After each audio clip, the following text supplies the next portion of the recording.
भगवान बुद्ध के प्रवचन सुनने के लिए एक व्यक्ति नियमित रूप से आता था। इस प्रकार उसे 1 माह हो चुका था, किंतु उसके जीवन पर कोई प्रभाव नहीं पड़ा। भगवान बुद्ध उपदेश में कहते थे कि धर्म पर चलो, अपने जीवन में राग द्वेष दूर करो, काम क्रोध लोभ मोह माया अहंकार से सदा दूर रहो। बुद्ध के उपदेशों से लोगों को बहुत शांति मिलती थी, किंतु उस व्यक्ति को मन में हमेशा अशांति ही रहती थी।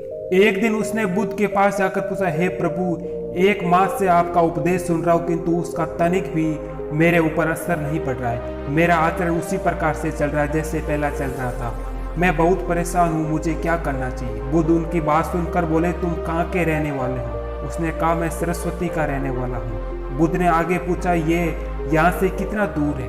उसने अनुमान लगाकर बता दिया। बुद्ध ने आगे फिर पूछा कि कितना समय लगता है? उसने हिसाब लगाकर उसका भी बता दिया। बुद्ध ने कहा, अब बताओ कि तुम यहाँ पर बैठे बैठे ही अपने घर पहुँच सकते हैं? उसने कहा, यह कैसे हो सकता है?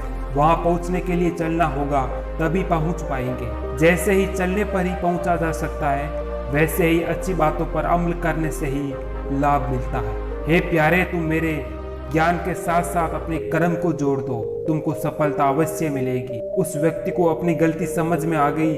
उसने अपने जीवन में सुधार कर लिया, जिससे उसका जीवन सुख एवं समृद्धि बन गया।